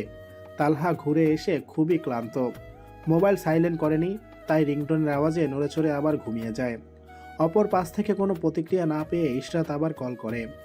এবার আর মিস কল না, ডাইরেক্ট কল করে। কয়েকবার রিং হয়ে কেটে যায়, কারণ তালহা কানের উপর বালিশ চাপা দিয়ে ঘুমাচ্ছে। বেশ কয়েকবার বিরক্ত হয়ে এবার ঘুমো ঘুমো চোখে উঠে বসে। মুখ দিয়ে গালি বের হতে গিয়েও নিজেকে সামলে নেয়। ফোন তুলে কানে ধরে, হ্যালো হ্যালো করতে থাকে। ইশরাত মুখে ওড়না চাপা দিয়ে বসে আছে আর হাসছে। বার কয়েক হ্যালো হ্যালো বলে চলেছে তালহা। ইশরাত ফোন কেটে দেয়। তালহা শুতে যাবে, আবার কল আসে। এবারও কোনো প্রতিক্রিয়া করেনি। রাগে তালহা কল কেটে দেয়। তারপর ফোন বন্ধ করে আরামে ঘুম দেয়। ইশরাত আরও একবার কল দিয়ে দেখে ফোন বন্ধ। এবার শব্দ করে হেসে ওঠে। তারপর দরজার দিকে তাকিয়ে মুখে হাত দিয়ে দেয়। তার মা শুনতে পারলে পাগল হয়ে গেছে ভেবে পাবনা নিয়ে আসবে। নিজের মনে হাসতে হাসতে শুয়ে পড়ে ইশরাত। নূরের রাতে সত্যি অনেক জ্বর আসে, কাঁপুনি দিয়ে। কিছুতেই কিছু হচ্ছিল না। ওষুধ খাইয়ে মাথায় পানি দেয়, জ্বর কমার নাম নেই। নূরের বাবা ডাক্তারকে কল করে। সব শুনে উনি জানায় নূরকে যেন ইমিডিয়েটলি হসপিটালে নিয়ে যায়। নূরকে হসপিটালে ভর্তি করানো হয়। ডাক্তাররা তাকে দেখছে। নূরের বাবা মেয়ের এমন অবস্থা দেখে বেশ চিন্তিত। মেয়েটা এতটা অসুস্থ হয়ে গেল ভাবতেই বুকে কষ্ট হচ্ছে। প্রচণ্ড জ্বরে কয়েকদিন ভুগেছে নূর। 2 দিন তাকে হাসপাতালে থাকতে হয়েছে। জ্বরে কাবু করে নিয়েছিল নূরকে। এখন সুস্থ আছে মোটামুটি। পরিবারের সকলেই নূরকে নিয়ে খুব চিন্তিত ছিল। মেয়েটা কয়েকদিনের জ্বরে শুকিয়ে গেছে। খাওয়া দাওয়া ঠিকমতো করতে পারেনি। সকাল থেকে ইশরাত ফোন দিয়ে চলেছে নূরকে। কলেজে গিয়ে অ্যাডমিট কার্ড আনতে হবে আজ, কিন্তু মেয়েটা ফোন রিসিভ করছে না। হয়তো সাইলেন্ট করে বইয়ে মুখ গুজে বসে আছে। কলেজে যেতে হবে ভুলে খেয়ে নিয়েছে হয়তো। নূর জানালার ধারে বসে বসে বাইরের দিকে তাকিয়েছিল। এর মধ্যে তোর রুমে আসে। আপু, তুই এখানে বসে কি ভাবছিস বলতো? ইসরাত আপু সে কখন তোকে তো একের পর এক কল দিয়ে যাচ্ছে, সে খেয়াল কি আছে তোর? ইস্যু কল দিচ্ছে কেন? আমি কি জানি, তুই জিজ্ঞেস কর, নে লাইনে আছে, ধর। বলেই নূরের হাতে ফোন ধরিয়ে দেয়। নূর কানে ফোন ধরতেই অপর পাশ থেকে গালিগালাজ ভেসে আসে। নূর চোখ মুখ কুঁচকে চুপ করে থাকে। কিছু সময় যাওয়ার পর ইশরাত থামে। হাঁপিয়ে গেছে সে। পানি খেয়ে আয়। হ্যাঁ তারা দোস্ত, তোর জন্য আমার গলা শুকিয়ে গেছে। নূর ইশরাতের কথায় মুচকি হাসে। ইশরাত গিয়ে পানি খেয়ে আসে। হ্যালো দোস্ত, এবার বল কি হয়েছে? আজ কত তারিখ? এটা জানার জন্য তুই আমাকে কল দিয়েছিস? ক্যালেন্ডার নাই? ফোনেও তো আছে, দেখে নিলেই হতো। ওরে আল্লাহ, তোর এত ভুলো মন কবে থেকে হলো? আজ আমাদের অ্যাডমিট আনতে হবে। ইয়া আল্লাহ, আমি একদম ভুলে গেছি ইস্যু। আমি জানতাম তুই ভুলে খেয়ে বসে আছিস। তুই রেডি হয়ে গেছিস? না, এখনই হব। রেডি হওয়ার আগে তোকে জানিয়ে দিলাম। খুব ভালো কাজ করেছিস দোস্ত। আমি এখনই রেডি হচ্ছি, তুই রেডি হয়ে আমাদের বাড়িতে আয়। আচ্ছা, আমি এখনই আসছি। আচ্ছা। ইশরাত আর নূর কলেজ থেকে অ্যাডমিট কার্ড কালেক্ট করে নেয়। নূর চেয়েছিল বাড়ি চলে যাবে, কিন্তু ইশরাতের জন্য পারেনি। সে নাকি একটু কেনাকাটা আর ফুচকা খাবে। নূরের কোনো কথা শুনেনি, জোর করে শপিং করতে নিয়ে যায়। কেনাকাটা করে বেরিয়ে রাস্তার ধার দিয়ে হাঁটতে থাকে। ফুচকার দোকানে যাবে ফুচকা খেতে। এর মধ্যে নূরের ফোন বেজে ওঠে। ব্যাগ থেকে নিয়ে দেখে তার মা ফোন দিয়েছে। হ্যাঁ মা, বলো। নূর, কোথায় আছিস তুই? আর কতক্ষণ লাগবে? অ্যাডমিট নিয়ে ফেলেছি, বাড়ির কাছেই আছে, একটু পর চলে আসবো। ইসরাত নাকি ফুচকা খাবে। আচ্ছা, খেয়ে আয়, সমস্যা নেই, কিন্তু রোদে দাঁড়িয়ে থাকিস না। কিছুদিন হলো জ্বর থেকে উঠেছিস, আবার আসবে কিন্তু রোদে থাকলে। আচ্ছা মা, রোদে থাকবো না। ইশরাত ফুচকার দোকানে গিয়ে ফুচকা অর্ডার দেয় 2 প্লেট। নূর কিছুটা দূরে দাঁড়িয়ে ফোনে কথা বলতেছিল। কথা শেষ করে ইশরাতের পাশে এসে দাঁড়ায়।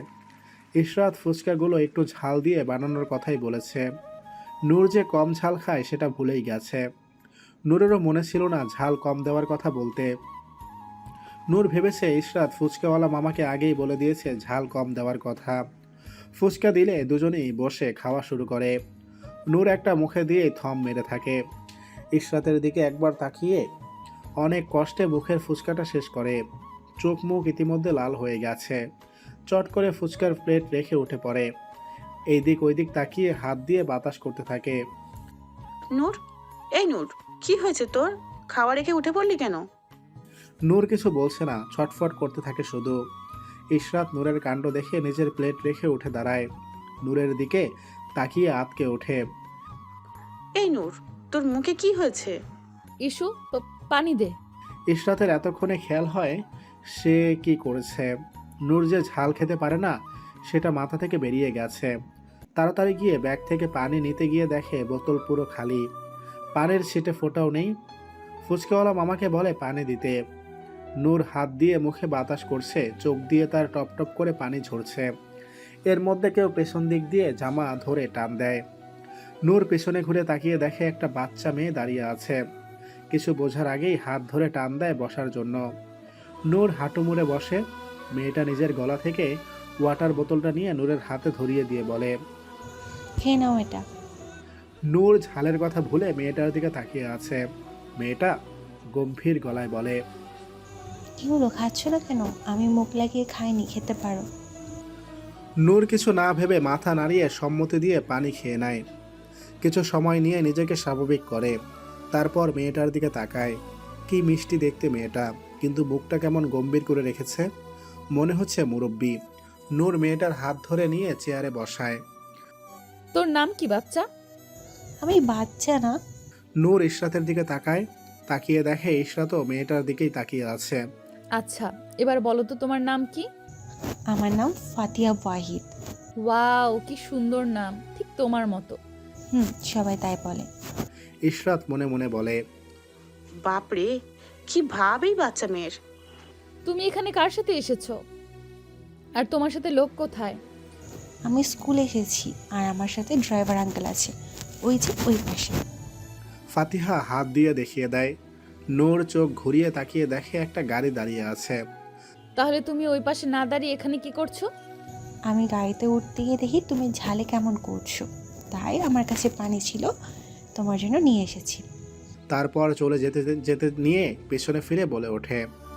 যেটা খেতে পারো না সেটা কেন খাও? নূরের কেন যেন বাচ্চাটাকে খুব ভালো লেগেছে, তাই বলে। দাঁড়াও একটু। ফাতিহা দাঁড়ায়। নূর গিয়ে ফাতিহার গালে একটা চুমু খায়।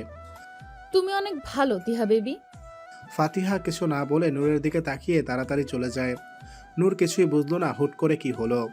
এটা নিয়ে আর মাথা ঘামায়নি। দুজনই বাড়ির উদ্দেশ্যে হাঁটা দেয়। এর মধ্যে তালহা স্যারের ফোন আসে। নূর রিসিভ করতেই বলে ওদের বাসায় গিয়ে যেন দেখা করে জরুরি কিছু নোটস দিবে। তাই বাড়িতে না গিয়ে তালহাদের বাসার উদ্দেশ্যে যায় দুইজন। তালহাদের বাড়ির সামনে এসেই দুইজন কলিং বেলে চাপ দিয়ে থামে। তারপর দুইজনের দিকে তাকিয়ে মিটমিটিয়ে হাসে। ওদের জানা আছে এখন কে এসে দরজা খুলবে। দরজা খোলার শব্দ পেয়েই নূর সামনে দাঁড়িয়ে ভাউ করে ওঠে। বাচ্চাদের সাথে সে নিজেও বাচ্চা হয়ে যায়। এর মধ্যে কারো কথা শুনে যেন রোবট হয়ে যায় নূর। একদম খামচি দেওয়ার চেষ্টা করবে না, এইবার আর ছেড়ে দিব না, নখ সহ আঙ্গুল কেটে ফেলবো। নূর আর ইশরাত সামনে তাকিয়ে দেখে সৌন্দর্য দরজার সামনে দাঁড়িয়ে। তার মানে তারা যাকে ভেবেছে সে দরজা খুলেনি, খুলেছে সৌন্দর্য। নূর হাত সামনে নিয়ে যে ভাও বলেছিল সামনে তাকিয়ে সৌন্দর্যকে দেখে একইভাবে আছে। সরি স্যার, আমরা বুঝতে পারিনি আপনি দরজা খুলবেন। আসলে হয়েছে কি, আমরা ভেবেছি তালা স্যার, না মানে তালহা স্যারের ভাতিজি দরজা খুলে দিবে। আমরা আরও কয়েকবার এসেছি, সে দরজা খুলে দিয়েছে তো, তাই ভাবলাম এবারও বুঝি দরজা খুলবে। ইশরাত কথাগুলো বলে সৌন্দর্যের থেকে দৃষ্টি সরায়। তারপর নূরের দিকে তাকিয়ে নূরের হাতগুলো নিচে নামায়। নূর খুব অস্বস্তিতে পড়ে যায়। মনে মনে তার একটাই প্রশ্ন, কেন কেন কেন এই লোকটার সামনেই কেন এমন বলতে হবে? পৃথিবীতে তো কত লোক আছে, ওদের সাথে তো এমন কিছু হয় না, তাহলে এই লোকটার সামনেই কেন? এর মধ্যে পেছন থেকে তালহা বলে ওঠে। কিরে সৌন্দর্য, দরজা খুলতে এসে তুই দেখি এখানেই পড়ে আছিস, কে এসেছে?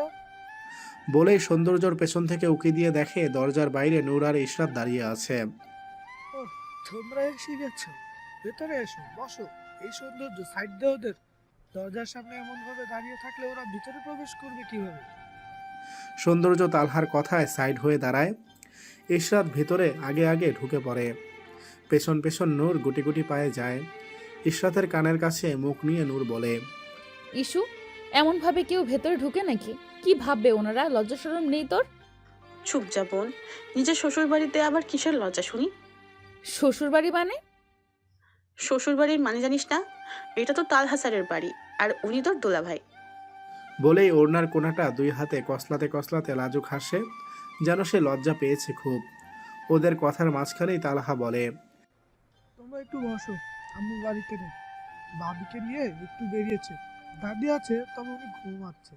আমি একটু রান্নাঘরে ছিলাম। ইশরাত ভালো করে তালহার দিকে তাকিয়ে দেখে কপালে আর গালে আটা লেগে আছে। দেখেই ফিক করে হেসে দেয়। ইশরাতের হাসি দেখে সকলেই ইশরাতের দিকে তাকায়। নূর হাত দিয়ে খোঁচা দেয় যেন না হাসে। এর মধ্যে পুরা গন্ধ এসে নাকে লাগে। তালহা স্যার মনে হচ্ছে কিছু পুড়ে যাচ্ছে, কেমন পোড়া গন্ধ পাচ্ছি। তালহার এতক্ষণে মাথায় আসে সে চুলায় সিঙ্গারা ভাজতেছিল, কড়াইয়ে দিয়েও এসেছে। ও নো, আমি তো সিঙ্গারা দিয়ে এসেছি। বলেই তালহা দৌড় দেয় রান্নাঘরে। সৌন্দর্য চুপ করে পকেটে হাত দিয়ে দাঁড়িয়ে আছে। ইশরাত আর নূর সোফায় বসতে যাবে এমন সময় রান্নাঘর থেকে তালহা স্যারের চিৎকার শুনে আর ওদের বসা হয় না। সকলেই রান্নাঘরের দিকে ছুটে। সিঙ্গারা পুড়ে যাওয়ায় তালহা ভুলবশত তাড়াতাড়ি করে হাত দিতে গিয়ে হাতে ছ্যাঁকা খায়। নূর, ইশরাত আর সৌন্দর্য রান্নাঘরে গিয়ে দেখে হাত ধরে তালহা লাফালাফি করছে। ইশরাত তালহাকে নিয়ে ব্যস্ত হয়ে যায়। কি হয়েছে আপনার স্যার? লাফালাফি করছেন কেন? আপনি ঠিক আছেন? তালহা কিছুই বলছে না।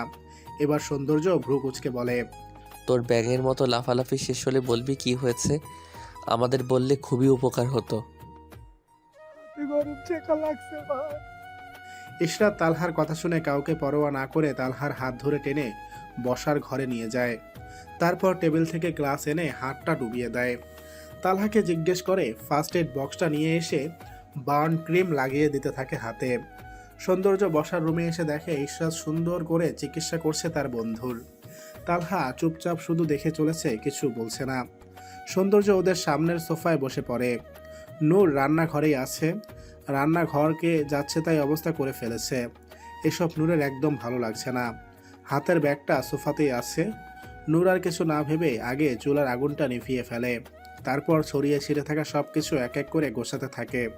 সব কিছু গোছানো শেষ করে পোড়া সিঙ্গারাগুলো তুলে ফেলে দেয়, তারপর নিজে বানাতে থাকে, সাথে কফিও বসিয়ে দেয়।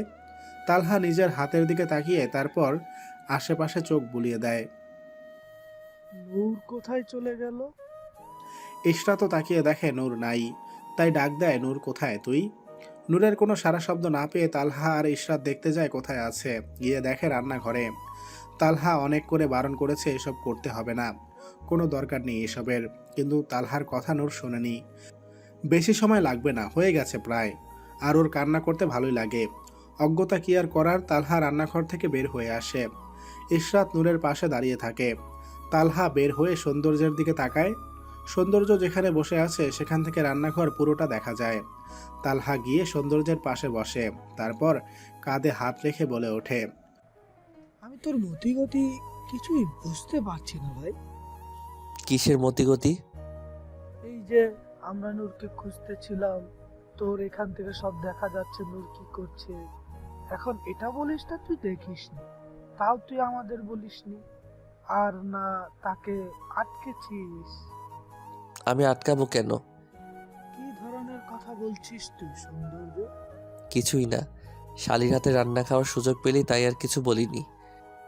তুই মুখে এটা বললেও তোর এই মুখের এক্সপ্রেশন অন্য কিছু বলছে। সে যাই হোক, নূর হাতে কফি আর ইশরাত সিঙ্গারা নিয়ে আসে, এনে টেবিলের উপর রাখে। হাত দিয়ে ইশরাত বাতাস করতে করতে তালহার দিকে তাকিয়ে বলে, মানবতা আজ কোথায়? ছাত্রীদের ডেকে এনে কাজ করায়। তুমি কি কাজ করেছো শুনি? সব তো নূরই করলো। আমারটা এমনিতেও চোখে পড়বে না। এই যে সিঙ্গারাগুলো এনে দিলাম রান্নাঘর থেকে, এটা কি কাজ না? ইশরাতের কথা শুনে সৌন্দর্য শব্দ করে হেসে ওঠে। তালহা আহাম্মকের মতো তাকিয়ে আছে। নূর মিটমিটিয়ে হাসছে। সৌন্দর্যের হাসির শব্দে আর চোখে সৌন্দর্যের দিকে তাকায়। কিছু সময় তাকিয়ে থেকে সন্তপর্ণে নিজের চক্ষুদ্বয় সরিয়ে নেয়। নূর এবার মিনমিনিয়ে বলে, সবাই কফি নিন, নয়তো ঠান্ডা হয়ে যাবে। তারপর নিজেই একে একে সবার হাতে তুলে দেয়। সৌন্দর্যকে নিজে দিবে নাকি টেবিলে রেখে দিবে বুঝতে পারে না নূর। নিজে না দিলে কেমন দেখায়, সকলকেই তো হাতে হাতে এগিয়ে দিয়েছে, তাই একটু ইতস্তত বোধ হলেও সৌন্দর্যকে কফির কাপটা বাড়িয়ে দেয়। সৌন্দর্য বাধ্য ছেলের মতো কফি নিয়ে চুমুক বসায়। এর মধ্যে ফোনটা বেজে ওঠে। পকেট থেকে ফোন হাতে নিয়ে দেখে বাড়ি থেকে ফোন এসেছে। কল রিসিভ করতেই অপর পাশ থেকে সৌন্দর্যের দাদি বলে ওঠে, দাদু ভাই কোথায় তুই? কেন দাদি, কি হয়েছে? আমি তো তালহার বাড়িতে। এখনই বাড়িতে আয় দাদু ভাই। ফাতিয়া সেই স্কুল থেকে এসে দরজা লাগিয়ে বসে আছে, কিছুতেই খুলছে না। ডাকলাম সাড়াও দিচ্ছে না। আমার খুব ভয় করছে দাদু ভাই, বাড়িতে কেউ নেইও। হোয়াট? এসব তুমি কি বলছো? আমি এখনই আসছি। কলটা কেটেই সৌন্দর্য কফির কাপটা টেবিলে রেখে উঠে পড়ে। যেতে যেতে তালহাকে বলে, আমার জরুরি কাজ আছে, আমি তোর সাথে পরে কথা বলে দিব। বলেই সৌন্দর্য বেরিয়ে যায়। সকলেই হুট করে কি হলো বুঝলো না। চিন্তিত ভঙ্গিতে সৌন্দর্যের যাওয়ার দিকে তাকিয়ে রয়। আধা ঘন্টার রাস্তা সৌন্দর্য মনে হয় 10 মিনিটে পাড়ি দিয়েছে। কিভাবে যে সে গাড়ি চালিয়েছে শুধু সেই জানে। গাড়ি থেকে নেমে দৌড়ে বাড়িতে ঢুকে। সৌন্দর্যের দাদি তার অপেক্ষাতেই ছিল। সৌন্দর্যকে ফাতিয়ার রুমের দিকে দৌড়ে যেতে দেখে নিজেও পিছনে পিছনে যায়। দরজার সামনে গিয়ে টোকা দিয়ে ডেকে ওঠে, এই মাম, দরজা খুলো। ভিতরে কি করছো? দেখো আমি ডাকছি তো, তোমার ছেলে তোমাকে ডাকছে। ফাতিহা কোনো সারা শব্দ করে না। সৌন্দর্য দাদির দিকে তাকিয়ে আবার ডাক দেয়, মা, আমি বাইরে থেকে এসেছি, খুব পানি পিপাসা পেয়েছে, আমার পানি দিবে না? মা, আমি কিন্তু কষ্ট পাচ্ছি। সৌন্দর্য আবার দরজায় টোকা দিতে যাবে, এর মধ্যে দরজা খোলার আওয়াজ পায়। সৌন্দর্য স্বস্তির নিঃশ্বাস নেয়। দাদিকে চোখের ইশারায় আশ্বস্ত করে রুমের ভিতরে ঢুকে। ফাতিহা দরজা খুলে আবার বিছানায় চলে গেছে। সৌন্দর্য ফাতিহার মুখের দিকে তাকিয়ে অবাক হয়ে যায়। কেঁদে কেটে চোখ মুখ ফুলিয়ে ফেলেছে। মাম, কি হয়েছে তোমার? Someone calling me Tiham, mister Wahid. What mom? Fatiha এবার চোখ তুলে সৌন্দর্যের দিকে তাকায়, তারপর ছলছল চোখে তাকিয়ে বলে, একটা আন্টি আজ আমাকে তিহা বলে রেখেছে, সাথে আমার গালও ঋণ দিয়েছে। এই দেখো, এইভাবে। বলেই ফাতিহা নিজের গাল ধরে টেনে সৌন্দর্যকে দেখাতে থাকে। সৌন্দর্য এত সময় ভ্রু কুঁচকে ফাতিহার দিকে তাকিয়েছিল। ফাতিহার গাল টানা দেখে নিজের হাসিটা অনেক কষ্টে দমিয়ে রেখেছে। এখন একদম হাসা যাবে না, নয়তো ফাতিহা বুড়ি বোম হয়ে সব উড়িয়ে দিবে, তাই কিছুতেই হাসা যাবে না। সৌন্দর্য মনে মনে বলি আওড়াচ্ছে, কন্ট্রোল সৌন্দর্য কন্ট্রোল। ফাতিহা বসে বসে নাক টানছে। একটু পর পর সৌন্দর্য উঠে গিয়ে টিস্যু বক্স নিয়ে আসে।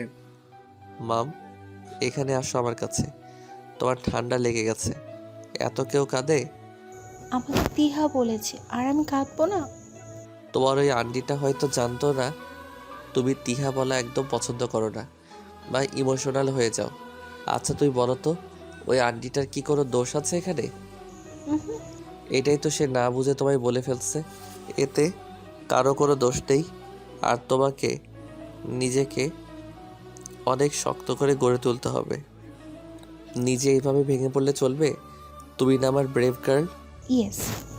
এখন এইদিকে আসো, আমি নাক পরিষ্কার করে দিচ্ছি। তুমি কথা বলতে পারছো না?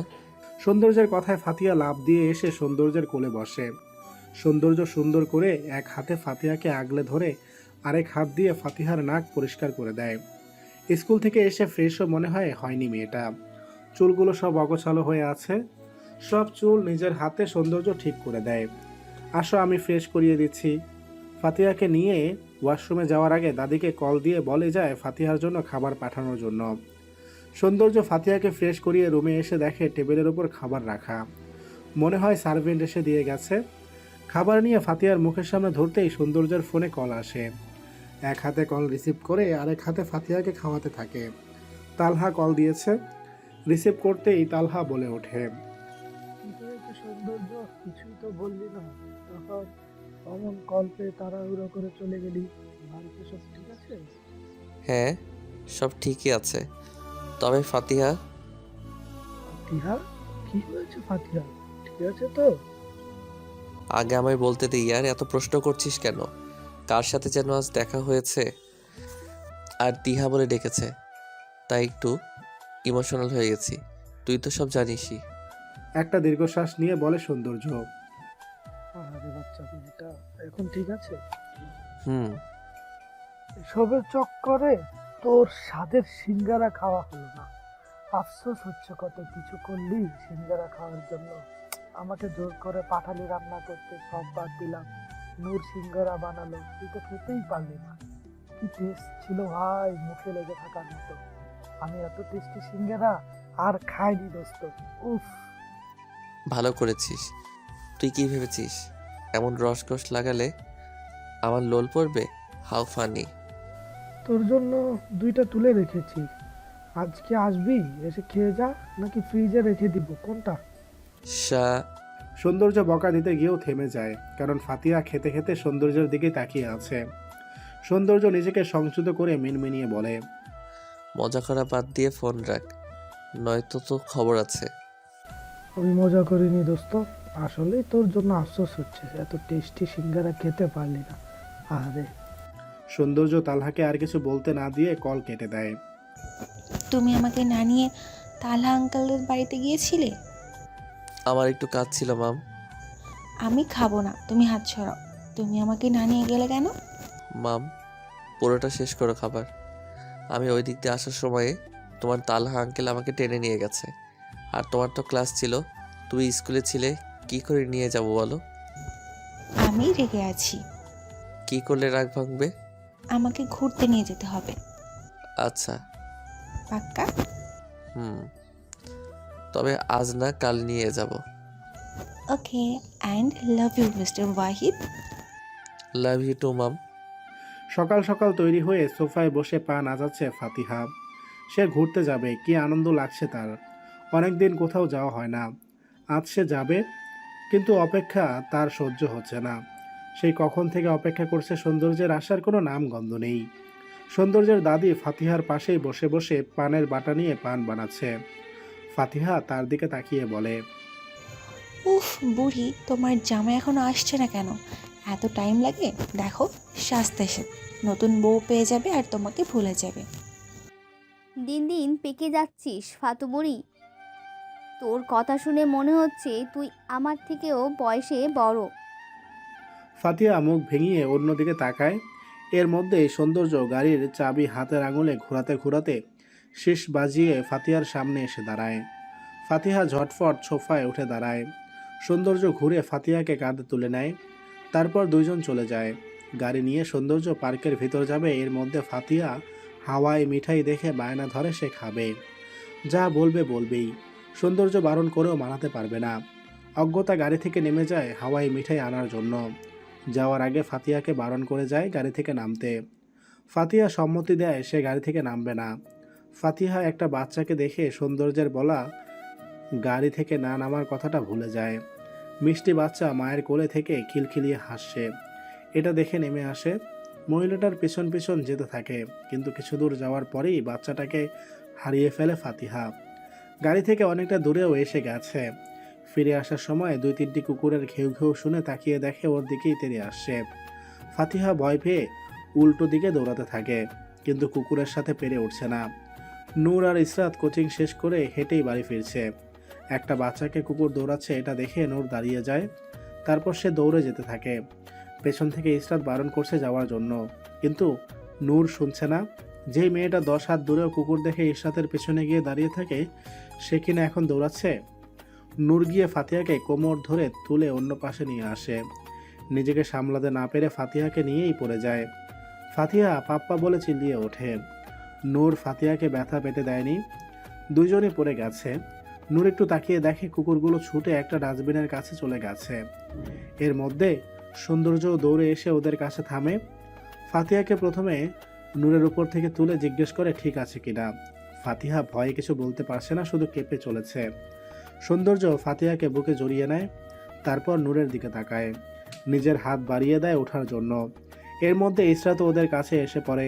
সৌন্দর্য কিছু না বলে ইসরাতের কোলে ফাতিহাকে দিয়ে দেয়। নিচে বসে নূরের হাত ধরে তুলে। নূরের কোনোই ছিলে রক্ত ঝরছে। সৌন্দর্যের স্পর্শে নূর কেঁপে ওঠে। নিজেকে সরিয়ে নিতে চায়, কিন্তু সৌন্দর্য ছাড়ে না।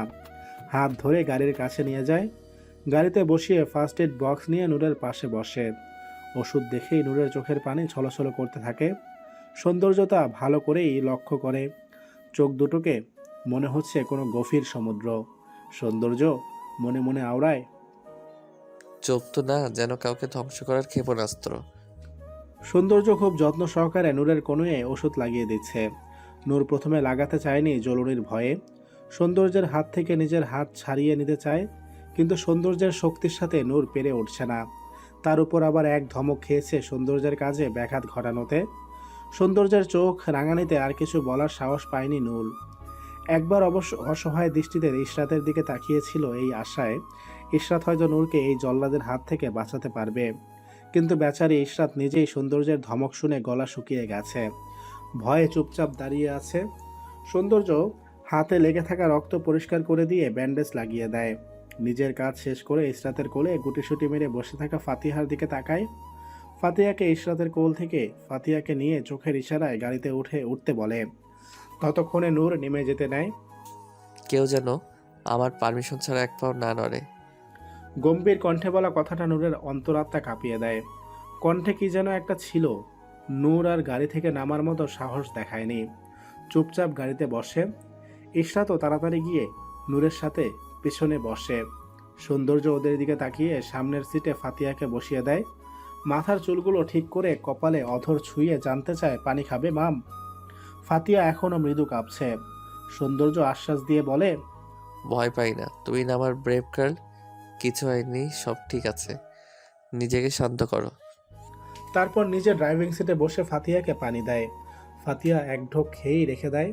ফাতিহার জন্য কিনে আনা হাওয়াই মিঠাই সৌন্দর্য ফাতিহার হাতে দেয়। ওই সময় ওগুলো এনে দেখে ফাতিহা গাড়িতে নেই।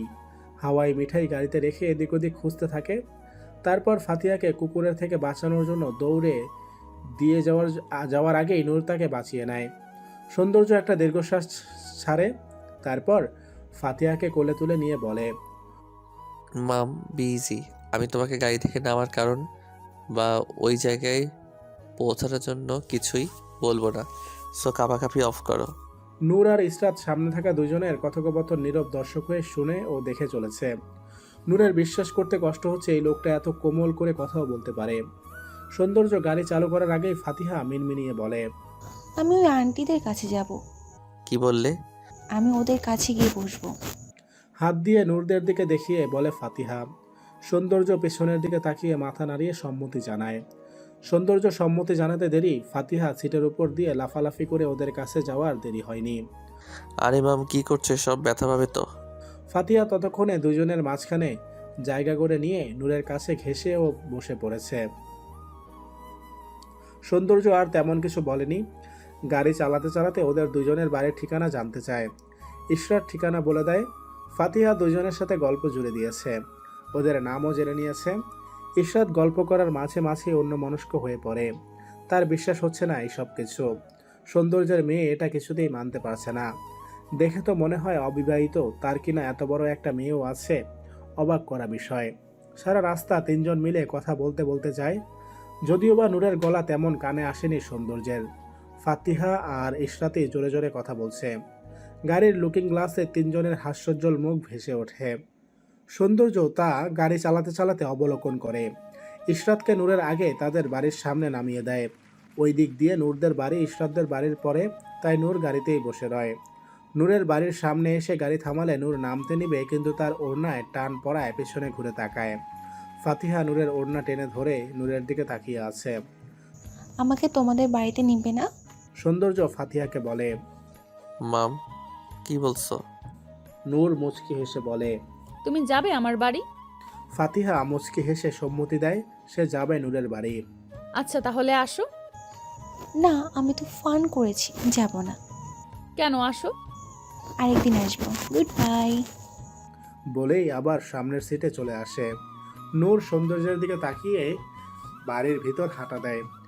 সৌন্দর্য মিনিট দুয়েক পর গাড়ি নিয়ে চলে যায়। এর মধ্যে যে যার কাজে ব্যস্ত হয়ে পড়ে।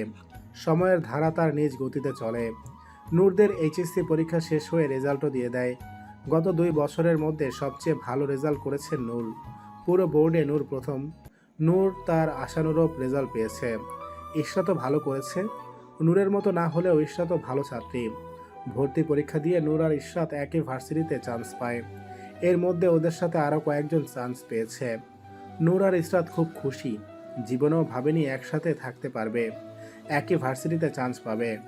ভার্সিটি লাইফ দুজনেরই ভালো চলছে, তবে কিছু সমস্যাও আছে, সেটা দুজনেই এড়িয়ে চলার চেষ্টা করে। এর মধ্যে ইশরাত তালহাকে জ্বালাতে ভুলে না। নূরের অবশ্য দেখা হয় মাঝে মাঝে তালহার সাথে। সৌন্দর্যের সাথে আর কারোই দেখা হয়নি। সৌন্দর্যকে দুজনেই প্রায় ভুলে বসেছে, ব্যস্তময় জীবন পার করছে। পড়াশোনা নিয়ে চলে যাচ্ছে দিন। এর মধ্যে 2 দিন পর এক্সামও শুরু হয়ে যায়। সময় যে কোন দিক দিয়ে যায় বুঝতেও পারে না। অনার্সের জীবন নিয়ে ইশরাতের কত অভিযোগ, আর তার যে তালহাকে ছাড়া মন বসছে না সেটা বলে না। সব দোষ তার অনার্স পড়া নিয়ে। সব কাজ শেষ করে নূর বাড়িতে এসে মনোযোগ সহকারে পড়াশোনা করতে থাকে। পড়াশোনায় একমাত্র তার ধ্যান জ্ঞান। বিকেলবেলা জানালার ধারে বসে পড়ছিল নূর। এর মধ্যে নূরের মা হাতে করে একটা শাড়ি নিয়ে এসে তাড়াতাড়ি তৈরি হতে বলে। নূরের ফুফাতো বোনকে বলে শাড়ি পরিয়ে দিতে। যত তাড়াতাড়ি এসেছেন তত তাড়াতাড়ি আবার চলেও গেলেন। নূরকে কিছু বলার সুযোগও দেয়নি। নূর বোনকে জিজ্ঞেস করেও কোনো উত্তর পায়নি। সব তার মাথার উপর দিয়ে যাচ্ছে। আপু তাকে সুন্দর করে শাড়ি পরিয়ে হালকা সাজিয়ে চলে যায়। নূর বসে বসে ভাবছে, হচ্ছেটা কি? 2 দিন পর তার এক্সাম, আর এরা কি শুরু করেছে? কিছু সময়ের মাঝে নূরের বাবা আসে রুমে। এসে মেয়ের পাশে বসে মাথায় হাত রেখে বলে, আম্মা, বাবার প্রতি বিশ্বাস আছে না? নূর মাথা নাড়ে। যা করছি তোমার ভালোর জন্যই করছি। বাবারা মেয়েদের কখনো জলে ভাসিয়ে দেয় না। আমি ভেবেচিন্তে সব করছি, তুমি তো জানো। শুধু একটু ভরসা রেখো। তারপর মুখটা অন্যদিকে ঘুরিয়ে চলে যান। নূরের মন কু ডাকছে। অজানা ভয়ে হৃৎপিণ্ড ধপাস ধপাস করে শব্দ তুলছে। কিছু সময়ের মাঝে নূরের মা আর 2 জন মহিলা এসে নিয়ে যায় নূরকে। নূর রোবটের মতো চলতে থাকে। আসল ঝটকা তো খায় তখন, যখন কাজী কবুল বলতে বলে। বাবার দিকে ছলছল দৃষ্টিতে তাকায় একবার। কিছু বলার ভাষা হারিয়ে ফেলেছে নূর। হায়, এ কি ছিল তার জীবনে? সব আশা স্বপ্ন ভরসা এক নিমেষেই শেষ হয়ে গেল। ওই দিক দিয়ে কাজী বারবার নূরকে কবুল বলতে বলছে, সেই দিকে তার খেয়াল কই? সে তো বাবার দিকে তাকিয়ে জীবনের হিসাব মিলাচ্ছে। নূরের বাবা করুণ চোখে তাকায়। বাবার তাকানো দেখে নূর মুখ দিয়ে কবুল বলা ব্যতীত একটা টুর শব্দও বের করেনি। না জেনে না দেখে অজানা সম্পর্কে জড়িয়ে গেল নূর। সব স্বপ্ন সব আশা বিসর্জন দিল। সমাপ্ত। তবে এই গল্পটা এখানেই শেষ হচ্ছে না। এই গল্পটা আপনাদের কেমন লেগেছে তা অবশ্যই কমেন্ট করে জানাবেন। যদি আপনাদের এই গল্পটা ভালো লেগে থাকে তাহলে আমরা এই গল্পের সিজন 2 নিয়ে আসব। তাই দ্রুত কমেন্ট করে ফেলুন এই গল্পের সিজন 2 আপনারা শুনতে চান কিনা। আর এখনও যদি আমাদের চ্যানেলটা সাবস্ক্রাইব করে না থাকেন তাহলে এখনই সাবস্ক্রাইব করে দিন। আর ইতিমধ্যে যদি আপনি আমাদের চ্যানেলটা সাবস্ক্রাইব করে থাকেন তাহলে আপনাকে অসংখ্য ধন্যবাদ। আজকের মতো বিদায় নিচ্ছি, তবে যাচ্ছি না। আবারও ফিরে আসবো নতুন কোনো গল্প নিয়ে।